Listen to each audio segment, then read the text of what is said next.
What caused it to go off the tracks? Tonight, investigators focusing on the engineer as crews remove the wreckage of that deadly Amtrak crash in Philadelphia.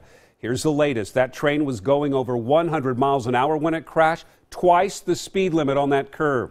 The engineer did hit the emergency brake, but it was too late. That engineer is Brandon Bastian.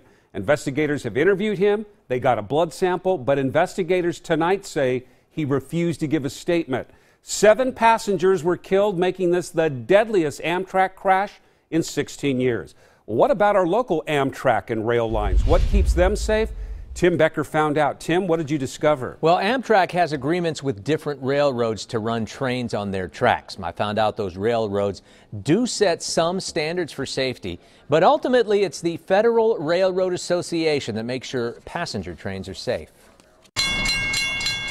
Amtrak rode slowly through Portland tonight, but in Washougal, this is what you'll see several times a day. In the week that I was out there, the highest speed that I really clocked even for Amtrak was in the upper 50s, and that was late in the evening. Mayor Sean Gard keeps a close eye on train traffic there, so he's also paying close attention to what happened in Philadelphia. Coming 100 miles an hour into a curve, even on rails, it's only rated for 50. That's one of those disaster movies in the making.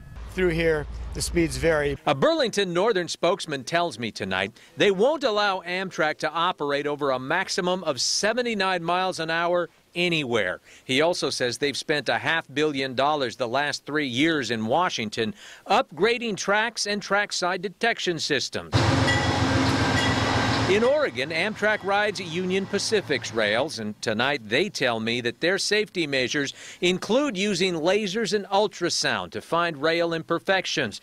They also forecast potential failures by monitoring acoustic vibration on wheels and use trackside sensors to daily evaluate every rail car. We talked with Amtrak riders arriving in Portland tonight. Hardly even a jolt. You know, I'm very comfortable on Amtrak. And none of them worried about their trips today, even after seeing this. You think twice? Not at all? Not at all. No, I come from the East Coast, so I'm used to traveling by train. I think the train's great. So there you have it. I couldn't find a single apprehensive rider tonight. As for additional safety measures, well, there's renewed talk tonight about safety belts on trains. Former Transportation Secretary Ray LaHood saying federal investigators working the fatal derailment should consider requiring safety belts when they formulate their recommendations. Jeff? Tim, thank you. Here's something